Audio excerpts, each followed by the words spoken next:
역시 우리 교회는 사회신도회가 저렇게 활기차게 찬양을 해야 됩니다.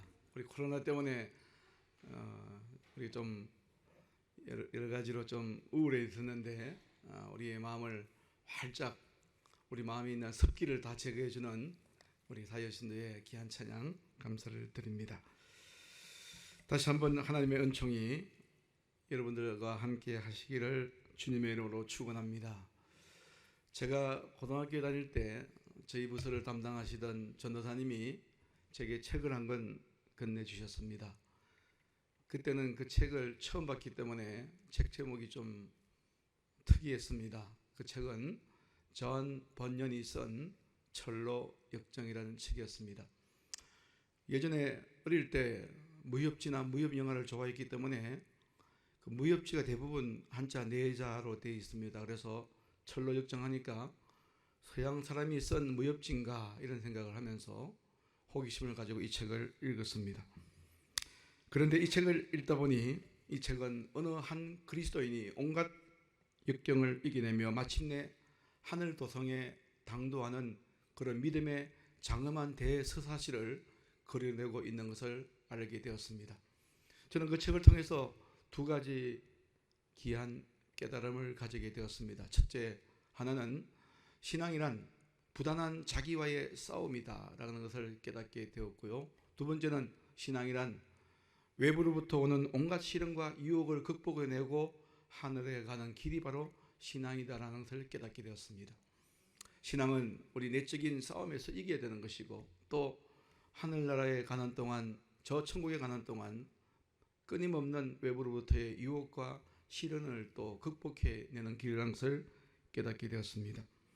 어린 저에게 한 권의 책은 엄청난 생애 전환점이 될 만큼 큰 도전을 주었습니다. 오늘 우리는 빌립보서 3장을 읽었는데요. 이 빌립보서 3장은 사도 바울이 가장 아끼는 장입니다. 그야말로 사도 바울의 영적인 자서전이라고 할 만큼 소중한 책입니다. 1절부터 12절까지는 사도 바울이 예수님을 영접하고 새 사람이 되기까지의 내적인 여정을 잘 표현해주고 있습니다. 그런가 하면 12절부터 16절까지는 그리스도를 만난 이후에 오늘이라는 시간을 어떤 마음으로 살아야 될 것인가 이것을 또 아주 적나라하게 표현하고 있습니다. 마지막으로 17절부터 21절까지는 우리 성도들의 삶이 어떠해야 되는가 이것을 가르쳐 주면서 성도의 시민권은 하늘에 있다는 것을 우리에게 힘주어 강조하고 있습니다. 자, 기독교인에게 있어서 시간이라고 하는 것은 과거, 현재, 미래로 흘러가는 것이 아니라 기독교인의 시간은 미래로부터 흘러와 현재를 관통하여 과거로 흘러가는 것이라고 할 수가 있습니다. 우리는 우리의 미래가 어떻게 될 것인가를 잘 알고 있습니다. 우리가 미래에 어떠한 존재가 될 것인가를 알고 그것을 준비하기 위해서 오늘을 사는 것이 기독교인의 시간관이라고 할 수가 있겠습니다. 그런 의미에서 시간은 하나님이 우리에게 주신 소중한 선물인 동시에 또 내가 이 땅에 살아가면서 믿음과 사랑으로 채워야 될 소명의 장이 우리에게 주신 시간의 선물인 줄로 믿습니다. 우리는 모두 이 세상에 살라고 하는 명령을 받고 살고 있습니다. 생명이라는 말은 살생자, 명자입니다. 이 땅에서 살라, 잘 살라라고 하는 명령을 받고 우리가 살고 있는데 그런데 이렇게 살아가면 좋을 텐데 우리 인생이 어려운 까닭은 어떻게 살라고 하는 정해진 바가 없다는 것이 하나의 문제가 됩니다. 살아야 되는 것은 분명하게 중요한데 어떻게 살아야 될 것인지를 분명하게 말씀해 주지 않았습니다. 그래서 우리는 매 순간 좋은 선택을 하지 않을 수가 없습니다. 그런 의미에서 우리는 그리스도인들은 매 순간 선택을 할 때마다 그때마다 어떻게 해야 될까요? 하나님의 뜻을 여쭈면서 조심조심 믿음의 걸음을 걸어가야 될 줄로 믿습니다. 우리가 늘 선은 행하지 못한다 할지라도 우리가 늘 선은 행하지도 못한다 할지라도 최소한 다른 사람들에게 해를 입히거나 생태계에 피해를 주며 살아서는 안 될 것입니다. 이것을 달리 말하면 이웃들에게는 덕이 되며 또 우리가 이 세상에 산다는 것은 하나님께는 기쁨이 되고 우리가 더불어 사는 이웃들에게는 덕이 되며 사는 것이 우리에게 주신 선물로 주신 시간을 아름답게 살아내는 것이라고 생각합니다. 다시 말합니다. 우리에게 주신 시간, 내가 이 세상에 살고 있다는 사실은 바로 하나님께는 기쁨이 되고 더불어 살아가고 있는 이웃과 자연에게는 덕이 되는 삶을 살아야만이 우리에게 주신 시간을 아름답게 살아낼 수가 있다는 것입니다. 자, 이 아름다운 시간을 살아내기 위해서 우리가 분명히 놓치지 말아야 될 것이 한 가지가 있어요. 그게 뭘까요? 분명한 목표, 분명한 지향점. 오늘 그것을 성경에서는 표대라고 말하고 있습니다. 분명한 지향점, 우리가 미래에 어떻게 될 것인가에 대한 분명한 목표점이나 표대나 지향점이 있다면 우리는 오늘 인생을 결코 허접하게 살아가지는 않을 것입니다. 오늘 본문이 시작되는 빌립보서 3장 10절로부터 11절입니다. 내가 그리스도와 그 부활의 권능과 그 고난의 참여함을 알고자 하여 그의 죽으심을 본받아 어떻게 해서든지 죽은 자 가운데서 부활에 이르려 하노니. 자, 이 말씀은 바울이 자신의 인생을 걸고 꼭 붙잡아야 될 자신의 삶의 목표, 삶의 지향점, 바울의 삶의 표대 세 가지를 말하고 있습니다. 자, 바울이 목숨을 걸고 붙들어야 될 그의 삶의 목표는 무엇일까요? 첫 번째, 그리스도를 아는 것입니다. 그리스도를 아는 것입니다. 물론 여기서 안다는 말은 어떤 정보를 획득한다는 그런 단순한 의미를 말하는 것은 아닙니다. 성경에서 말하는 알미라는 것은, 성경에서 안다는 것은 무엇을 의미하는 것일까요? 성경에서 말하는 알미란 알매의 대상과 온전히 하나 되는 것을 말합니다. 내가 주님을 알고 싶다라고 할 때 그 주님과 하나 되는 것을 의미해요. 바울은 그리스도와 심정적 일치뿐 아니라 생각의 일치, 세상을 바라보는 관점의 일치까지도 치열하게 소망하고 있었습니다. 예수님께서도 요한복음 14장 11절에서 이렇게 말씀하셨지요. 내가 아버지 안에 거하고 아버지께서 내 안에 계심을 믿으라. 내가 아버지 안에 거하고 아버지가 내 안에 계시는 것을 신학적인 용어로 상호내주라고 합니다. 이 상호내주야말로 우리가 그리스도를 아는, 하나님을 아는 가장 중요한 길입니다. 여러분, 내 안에 그리스도가 계시다는 것, 내 안에 하나님이 계시다는 것, 또 하나님이 하나님 안에 우리의 삶이 있을 수 있다는 것, 이것을 깨닫는 것이 얼마나 중요한 일입니까? 사도 바울은 내 소망은 그리스도를 아는 것입니다. 내 소망은 하나님을 아는 것입니다. 이게 바울의 신앙이었습니다. 두 번째로 바울이 붙들고 싶었던 삶의 목표 두 번째는 부활의 능력을 깨닫는 것입니다. 부활은 죽음의 넘어섬입니다. 부활은 죽음의 자리를 딛고 일어섬입니다. 부활은 죽어도 죽지 않음입니다. 하나님에 대한 신뢰에 온전히 맡기는 것이 바로 부활의 능력을 체험하는 길이라고 생각합니다. 우리가 하나님의 뜻대로 살다 보면 지극히 어려운 일들도 만날 수 있지만 그럼에도 불구하고 그 어려움 때문에 그 일을 멈추지 않고 계속할 수 있는 것은 바로 부활의 능력이 우리 안에 살아 움직이기 때문인 줄로 믿습니다. 어떤 시련 속에서도 위축되지 않는 것, 바로 이것이 부활의 능력을 깨달은 사람의 모습입니다. 세 번째, 바울이 치열하게 붙들고 싶었던 그의 삶의 목표는 세 번째, 그리스도의 고난에 동참하여 그분의 죽으심을 본받는 것이었습니다. 정말 놀라운 고백입니다.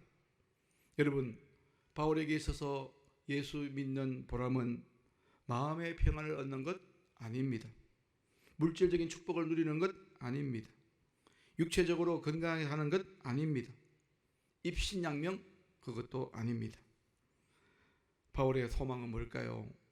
그는 예수님이 겪으신 그 고난에 자발적으로 뛰어들어 예수님과 더불어 새로운 세상을 아름답게 빚어내는 것이 그의 삶의 목표였고 소망이었습니다.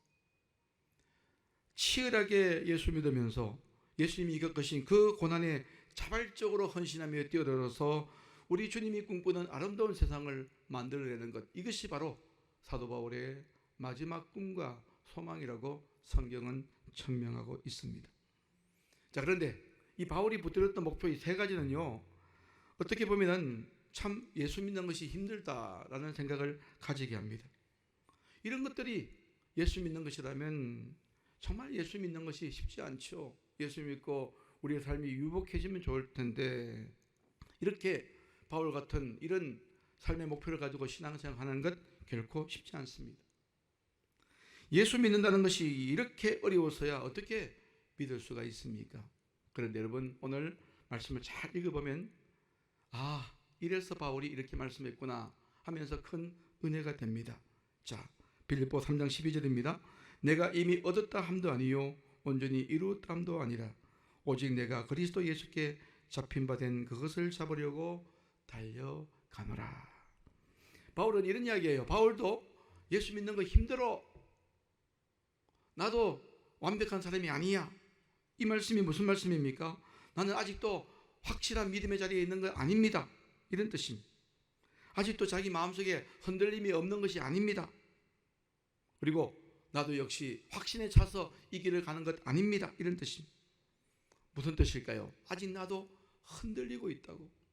아직도 내가 가야 될 길이 멀다고.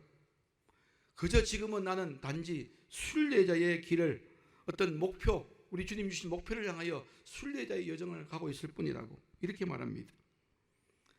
바울은 우리보다 훨씬 더 깊고 놀라운 은혜를 체험한 분이지만 여전히 옛사람의 인력으로부터 결코 자유롭지 못하고 또 아직도 자기도 부족한 신앙인이라고 정직하게 고백하고 있습니다. 바울은 자신의 부족함을 잘 알고 있습니다. 오랜 세월 몸에 밴 습성과 버릇을 한순간에 떨쳐버릴 수 없음을 너무나도 잘 알고 있었습니다. 그래서 바울은 종종 자신의 신앙이 딜레마에 빠질 때마다 나는 죄인 중에 괴수입니다 라고 고백했던 것이지요. 우리도 마찬가지입니다. 여기에 신앙의 달인이 누가 있겠습니까? 누가 신앙의 명수입니까? 오랜 세월 동안 신앙생활을 했지만 조금만 어려워도 우리는 바둥바둥하고 걱정하고 불면의 밤을 지새우고 조금만 나에게 피해를 입히면 금방 유순했던 표정이 날카롭게 바뀝니다. 이게 우리의 모습입니다. 자, 그런데 오늘 말씀을 통해서 우리와 바울이 다른 것은, 똑같이 부족한 인간이지만 바울과 우리가 다른 것이 한 가지가 있습니다. 오늘 말씀을 주신 바울의 의도를 잘 살피시면 큰 은혜가 될 줄로 믿습니다. 바울은 어떤 어려움이 있어도, 어떤 어려움을 겪어도, 넘어지고 또 넘어져도 자기가 마땅히 가야 될 목표를 결코 잃어버리지 않았다는 것입니다. 우리는 때때로 마땅히 가야 될 표대를 잃어버리고 제자리에 맴돌기도 합니다. 혹은 다른 길로 가서 엉뚱한 자리에서 서성거리고 있을 때도 많습니다. 그러나 오늘 보세요. 바울은 마땅히 가야 할 곳을 향해서 지금은 힘들지만, 지금은 의심도 되지만, 지금은 두려움도 있지만 그래도 갑니다. 여러분, 한 번밖에 없는 인생길에 우리가 도달해야 될 삶의 지향점과 목표가, 표대가 분명하다면 우리가 한 번, 두 번쯤 무너지고 넘어지는 것은 아무것도 아닙니다.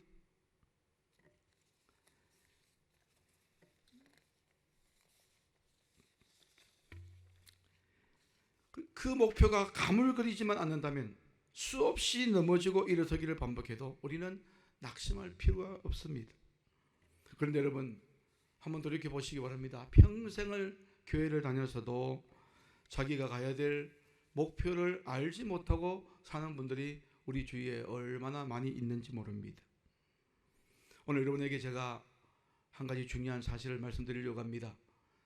우리 신앙적인 표현인데, 우리 예수 믿는 사람의 목표, 우리가 생을 통해서 이루어야 될 목표를 여러분 오늘 이 시간 이 짧은 한마디 각인해 두시면 좋겠어요. 우리는 예수적 존재가 되는데 우리의 생에 이루어야 될 목표로 설정할 수 있게 되기를 바랍니다. 우리가 일생을 걸고 이루어야 될 삶의 목표는, 신앙의 목표는 예수적 존재가 되는 것입니다. 믿지 않는 사람들에게 나는 예수 믿는 사람입니다 라는 것도 중요하고, 나는 목사입니다, 나는 장로입니다, 나는 권사입니다, 집사입니다, 모태교인입니다 라고 이런 고백도 중요하지만, 이런 고백 말고 내가 예수적인 존재가 되는 것이 나의 최고의 신앙생활의 목표라는 것을 오늘 강력하게 설정할 수 있게 되기를 바랍니다. 우리의 말투, 표정, 몸짓, 마음 씀씀이 이 모든 것이 예수님을 닮아가야 됩니다. 이것이 우리 신앙생활의 요체인 줄로 믿습니다. 이걸 하지 못하면 우리는 아무것도 아니에요. 제가 여러분 앞에서 이렇게 서 있는 목사이지만 제가 이 목표를 잃어버린다면 저는 헛개비에 지나지 않습니다.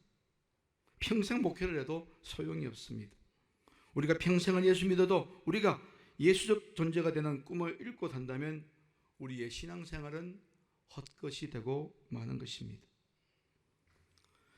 우리가 이제 신앙생활하다가 나 자신의 영적인 성장이나 또 이웃들의 영적인 성장을 보고 칭찬도 하고 격려를 할 필요가 있는데 가끔씩 우리가 이럴 때가 있어요.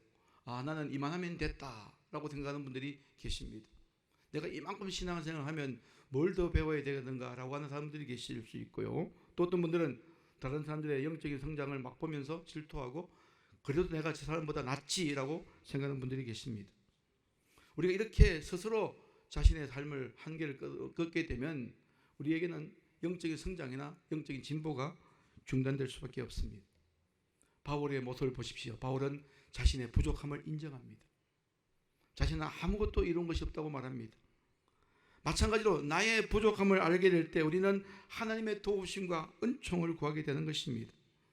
지성이나 의지로 어찌할 수 없는 나의 못남 때문에 우리가 울게 될 때, 힘들어할 때, 그래서 하나님을 붙들 때 그때서야 우리의 삶 속에 하나님이 개입하시는 위대한 새로운 가능의 시간이 되는 것입니다. 저는 우리 교우들이 머물고 있는 삶의 자리가 얼마나 각박하고 힘겨운지 깊이 이해하지는 못합니다. 하지만 어마어마한 스트레스와 압박을 받고 살고 계시다는 사실은 잘 알고 있습니다. 흔히 요즘 이런 이야기를 하더군요. 요즘 방 빼, 책상 빼라는 공포의 시대다, 이런 이야기를 합니다. 우리가 그런 시대에 살고 있습니다. 이렇게 각박한 시대에 살다 보니까 달콤한 유혹 앞에 쉽게 무너질 때가 많습니다. 눈 딱 감고 한 번만 절하면 온 천하를 주겠다고 했던 사탄의 유혹은 지금도 여전히 진행되고 있습니다. 내가 꼭 이렇게 살아야 돼. 내가 꼭 이렇게 살아야 돼. 한 번만 눈 감고 해보지 라고 하는 유혹이 여전히 우리를 괴롭히고 있습니다. 절망감이 엄습해 올 때도 있습니다. 여러분, 그런데 이것은 누구나 겪는 인간 실존의 고민이고 조건들입니다. 이런 현실 속에 우리는 어떻게 해야 될까요? 이런 우리의 현실을 탓하기만 해야 될까요? 우리는 바울을 배워야 됩니다. 여러분, 헝가리의 유명한 기독교 철학자 가운데 루카치라는 분이 계시는데 이분이 이런 말씀을 했습니다. 하늘의 별을 보며 길을 가늠하던 시대가 있었다. 저는 이 말씀을 아주 개인적인 좌우명처럼 생각해요. 역사적으로 혼미하고 어려웠던 때 우리의 신앙의 선조들은 그 답답한 땅의 현실에만 매몰되지 않고 밤하늘의 별을 보며 꿈을 키우고 또 갈 길을 찾아갔다는 것입니다. 캄캄한 밤에 어디로 가야 될지 모를 때 그 별은, 북극성 별빛은 우리의 길을 안내하듯이 우리가 이런 순간에도 목표점을 분명히 하고 하나님을 바라보고 하나님에게 집중하게 될 때 우리는 땅의 현실은 비록 어렵지만 땅의 현실에 매몰되지 않는 줄로 믿습니다. 자, 그런데 우리가 신앙생활에 어떤 큰 딜레마가 있느냐 하면 우리가 하나님을 바라보며 앞을 향하여 나아가려고 할 때 우리를 붙드는 것이 있어요. 이게 신앙의 큰 그런 장애 요인이 됩니다. 이것을 신학적인 용어로 과거의 인력이라고 해요. 과거가 우리를 끄집어냅니다. 과거가 우리를 붙듭니다. 우리 기독교 고전 가운데 성 어거스틴이 쓴 고백록이라는 책이 있습니다. 이 고백록, 여기에 보면은 과거의 인력으로부터 벗어나서 새로운 길을 가는 데 있어서 얼마나 힘들었는지 어거스틴의 고백을 절절하게 표현하고 있습니다. 자, 오랫동안 애착을 가져왔던 과거, 자기를 붙들고 있었던 과거의 습관들이 믿음으로 앞으로 나가려고 하는 그 어거스틴을 붙들고 있습니다. 어거스틴의 고백록에 나오는 대목 한 구절을 소개하겠습니다. 그들은 나의 옷자락을 붙들면서 고요히 당신이 우리를 정말 버리고 떠나가렵니까? 그러면 이제부터 우리는 당신과 영원히 함께 있을 수 없단 말입니까? 라고 속삭였습니다. 자, 허무하고 부끄러웠던 옛 삶을 청산하고 떠나려고 했더니 그 옛 삶이 자기를 붙들며 날 두고 가겠느냐고, 날 버리고 가겠느냐고, 나와 영원히 결별하겠느냐고 라고 말하며 붙들었다는 것입니다. 여러분, 이렇게 우리를 꼭 붙들고 놓아주지 않는 이 모든 것들을 성 어거스틴은 고백록에 보면 습관의 폭력이라고 합니다. 사람을 때리고 또 강하게 제압하는 것만 폭력이 아니라 우리의 삶을 정상적으로 나가지 못하게 하는 습관, 우리의 나쁜 습관이 아직도 우리를 꽉 붙들어내고 있죠. 습관은 폭력보다 더 강한 힘으로 좌우한다는 것입니다. 여러분, 그 습관의 폭력은 오늘도 우리를 회유합니다. 나 없이도 너가 살 수가 있겠느냐? 끊임없이 묻습니다. 우리는 하루에도 몇 번씩 신앙과 불신앙의 경계에서 막 헤맬 때가 있죠. 신앙과 경계선을 막 헤맬 때 제기되는 질문이 뭐예요? 과거의 습관이, 예수 믿기 이전에 우리의 과거의 인력이 나 없이도 살 수 있느냐라고 우리를 붙들어매고 있습니다. 그래서 우리는 매일매일 치열하게 투쟁하며 믿음의 결단을 하지 않으면 안 되는 이유가 바로 여기에 있는 것입니다. 버릴 것은 버려야만이 신앙의 문지방을 넘고 은혜의 생수가 넘치는 새로운 길로, 새로운 삶의 장으로 나갈 수가 있는 것입니다. 빌립보서 3장 13절 이하의 말씀을 보십시오. 오직 한 일, 즉 뒤에 있는 것을 잊어버리고 앞에 있는 것을 잡으려고 표대를 향하여 그리스도 예수 안에서 하나님이 위에서 부르신 부름의 상을 위하여 달려가노라. 오늘 이 바울의 결의에 찬 고백을 받아들여야 됩니다. 바울은 이제 뭐라고 이야기합니까? 뒤의 것은 잊어버리고 앞의 것을 바라보고 힘차게 달려가겠다는 것입니다. 여러분의 인생의 뒤의 것은 뭘까요? 오늘도 여러분들 믿음으로 나가는데 여전히 붙잡고 여러분들이 애착을 가졌던 뒤의 것은 뭘까요? 저는 크게 두 가지가 있다고 생각해요. 첫째는 앞서 이야기했던 습관의 폭력, 우리의 잘못된 습관들. 두 번째는 뭘까요? 우리가 지난날 받았던 아픈 기억, 상처일 수가 있습니다. 우리가 지난날을 돌아보면 우리 마음에 얼마나 많은 상처가 있는지 모릅니다. 남들에게 보여줄 수 없어서 그렇지 그것을 하나 둘씩 끄집어내면 우리의 인생은 그야말로 상처투성이인지도 모릅니다. 여러분, 그러나 그 상처에 붙들려 있는 한 앞으로 나아갈 수가 없습니다. 표대를 향하여 나가기 위해서는 그것들을 버려두고 가야 될 것입니다. 그것을 계속 짊어지고 있는 한 우리에게는 영적인 진보, 우리에게 더 나은 미래를 우리는 가늠할 수가 없습니다. 여러분, 우리는 지나간 과거를 바꿀 수가 없어요. 지나간 과거는 아무리 후회해도 달라지지가 않습니다. 그런데 중요한 것은 바꿀 수 있는 한 가지는 있습니다. 그게 뭔지 아십니까? 과거는 바꿀 수 없지만 과거의 의미는 바꿀 수가 있습니다. 과거가 우리 인생 속에 미치는 영향은 바꿀 수가 있습니다. 믿음을 통해서 바꿀 수가 있는 줄로 믿습니다. 믿음이란 뭘까요? 자신의 관점에서 자신을 보고 세상을 보는 것이 아니라 이제 하나님의 관점에서 자신을 보고 하나님의 관점으로 세상을 보면 세상과 자신은 이전과는 다른 모습으로, 다른 시각으로 다가오게 된다는 것입니다. 이 말씀에 대한 예를 들기 위해서 제가 죄송하지만 지난주에 설교 시간에 인용했던 말씀을 다시 한번 말씀을 드리겠습니다. 애굽에 내려온 형들을 처음 보았을 때 요셉의 마음이 어땠을까요? 아마 저는 형들을 오래간만에 만난, 자신을 팔아넘긴 형들을 만난 요셉의 마음은 애정의 마음이 교차했을 것이라고 생각합니다. 요셉은 한눈에 형들을 알아봤습니다. 오랫동안 마음속에 상처로 간직하고 있었던 아픔이 상기되어 자신을 노예로 팔았던 형들에게 보복하고 싶은 마음 한편에 있었을 것입니다. 그런가 하면 먹을 것이 없어서 저 누추하고 추레한 모습으로 자기 앞에 무릎 꿇고 있는 형들을 보면서 한편에는 가슴 짠한 마음도 있었을 것입니다. 요셉은 성경에 보면 자기 마음을 주체할 수 없어서 문 밖에 나가서 서성거립니다. 어떻게 해야 될까? 얼마간의 시간이 지나자 요셉의 마음을 붙들고 있던 미움과 아픈 과거의 기억이 누그러지기 시작했습니다. 그러자 자기가 겪어왔던 그 모든 일들이 새롭게 되새겨지기 시작했고 그는 과거의 상처에서 놓일 수가 있었습니다. 마침내 요셉은 형들에게 자기의 정체를 밝힙니다. 그리고 나서 이제 형들을 도와주지요. 믿을 수 없는 현실 앞에서 당혹해하는 형들에게 요셉은 그들을 위로하며 말합니다. 창세기 45장 5절입니다. 당신들이 나를 이곳에 팔았다고 해서 근심하지 마소서, 한탄하지 마소서.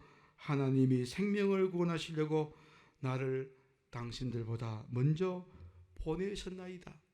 그러니 내가 누구를 원망하겠습니까? 누구를 불평하겠습니까? 그러니 두려워할 것도 미워할 것도 없습니다. 보세요. 자기의 관점에서 볼 때는 보복해야 되겠다는 마음이 있을 수 있겠지만 하나님의 관점이 요셉에게 들어가자 요셉에게 있어서 과거는 돌연 새로운 의미를 갖게 되었다는 것입니다. 여러분, 과거는 바꿀 수가 없습니다. 하지만 과거의 의미는 바꿀 수가 있어요.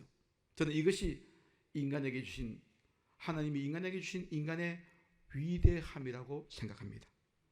살다 보면 가까운 사이도 신뢰가 무너지고 서로 상처를 주고받고 감정적으로 얽히고 거리감이 생길 때가 있습니다. 그렇다고 너무 낙심하지 마세요. 그게 바로 인간이기 때문입니다. 그때 우리가 필요한 것이 뭘까요? 우리가 서먹서먹해지고 갈등이 생기고 의견이 맞지 않아서 부딪힐 때, 이게 우리 어쩔 수 없는 인간이지만 그때 대부분의 사람들은 누가 잘했나 못했나 책임 소재를 따집니다. 우리는 책임 소재를 따지지 말고 그럴 때일수록, 그렇게 난감하게 갈등이 형성될 때일수록 어떻게 해야 될까요? 그와 나 사이에 하나님을 모셔드리시기를 바랍니다. 그와 나 사이에 하나님을 개입시킬 수 있는 틈을 모셔드린다면 요셉처럼 우리의 과거는 새로운 차원의 의미로 우리에게 다가오게 될 것입니다. 그래야만이 우리는 함께 저 높은 곳을 향하여, 더 나은 곳을 향하여 진보할 수가 있는 것입니다. 그리고 잊지 말아야 될 것은, 그렇게 화목을 힘쓰며 잊지 말아야 될 것은 뭘까요? 바울처럼 우리의 목표가 분명히 우리 앞에 있다는 것입니다. 그래서 바울은 뒤에 것은 잊어버리고 앞에 것을 향하여 달려간다고 말합니다. 저는 오늘 이 말씀을 읽는 순간 어떤 영상이 머릿속에 떠오르느냐 하면은, 이런 100m 경기 결승점에 도착하는 그 선수들의 사진을 보신 적이 있습니까? 그 사진 한번 보여주세요. 자, 한치 한순간이라도 더 빨리 가려고 몸을 앞으로 쫙 내밀고 있습니다. 결승점에 앞둔 선수들은 너나 할 것 없이 몸을 앞으로 쭉 밀며 결승점을 통과합니다. 이 그림이 얼마나 아름다운지 모르는 것은, 1등이든 꼴찌든, 여러분 이 그림 자체가 아름다운 것은 모두가 다 최선을 다하여 달리고 있습니다. 아름다운 모습 아닙니까? 저는 우리의 신앙생활이 저래야 된다 생각해요. 내가 꼴찌든 내가 좀 부족하든 그것에 아랑곳하지 않고 자신에게 주어진 삶의 처지와 형편에서 하나님 부르실 때, 부르심의 목표가 될 때 몸을 쫙 내밀면서 달려가는 것입니다. 포도원 일꾼들이 몇 시간 일했느냐에 따라서 임금을 지급하지 않습니다. 그들의 필요에 따라서 임금을 지급했지요. 이것이 바로 주인의 은총이었습니다. 하나님께서도 우리가 한 일의 양을 가지고 우리를 평가하지 않고 얼마나 핏들을 향하여 앞으로 몸을 내밀며 달려가느냐, 이것만 보실 줄 믿습니다. 이제 결론입니다. 이제 오늘 우리가 물어야 될 질문은 이것입니다. 나는 과연 앞으로 나아가고 있는가? 목표점을 향하여, 표대를 향하여, 지향점을 향하여 나아가는 사람인가? 가다가 중지해 버리지는 않았는가? 나는 이전보다 더 나은 존재가 되어 있어서 깨어 있는가? 아니면 여전히 잠든 상태에 있는가? 여러분, 빠르다고 해서 달리기에서 이기는 것이 아니고, 용사라고 해서 전쟁에서 이기는 것이 아닙니다. 중요한 것은 꾸준함이고 포기하지 않는 것입니다. 교회에서 참된 일꾼, 진정한 일꾼을 꼽으라면 저는 이렇게 생각합니다. 교회에서 참된 일꾼은 냄비처럼 쉽게 달아오르는 사람이 아니라 무쇠솥같이 서서히 달아오르지만 쉽게 식지 않는 사람입니다. 그들은 짜릿함을 구하지 않습니다. 짜릿함을 구하는 사람일수록 오늘도 여기저기 떠돌아다닐 수밖에 없고 변덕이 심할 수밖에 없습니다. 그러나 덤덤한 맛에 맛들인 사람일수록 그들은 꾸준합니다.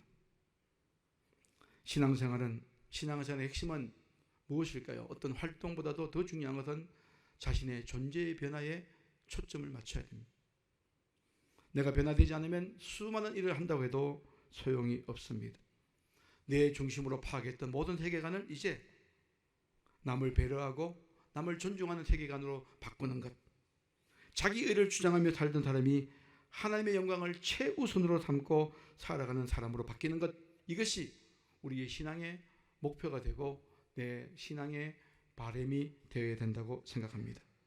여러분, 이 땅에서 참으로 진정한 기독교인으로 살기를 원한다면 행위라도 여러분들 마음속에 허세 부리는 마음이 있다면 버리시기 바랍니다. 자신의 무력함을 인정하십시오. 그리고 울면서라도 하나님의 일에 뛰어드십시오. 하나님은 우리를 통해서 세상을 구원하기를 원하십니다. 표대를 향하여 나아가는 믿음의 길은 겸손과 헌신을 그치지 않고서는 갈 수 없는 길입니다. 부디 하나님의 도우심으로 우리 모두 예수적 존재라는 표대를 바라보며 살아가는 새 사람이 될 수 있게 되기를 주님의 이름으로 축원합니다.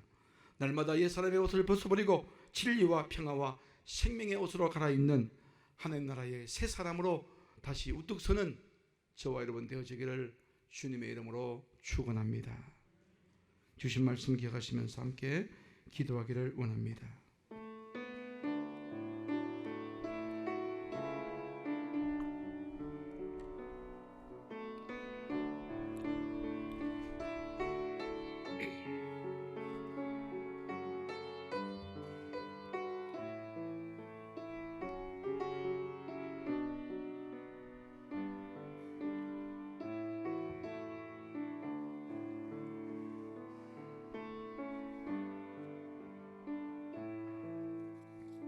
거룩하시고 자비로우신 아버지 하나님, 하나님의 부르심을 받아 하나님의 선택받은 백성이 된 지 이미 오래 이것만 우리의 모습, 우리의 말씨, 우리의 얼굴빛 속에서 사람들은 하나님의 현존을 느끼지 못한다고 이구동성으로 말합니다.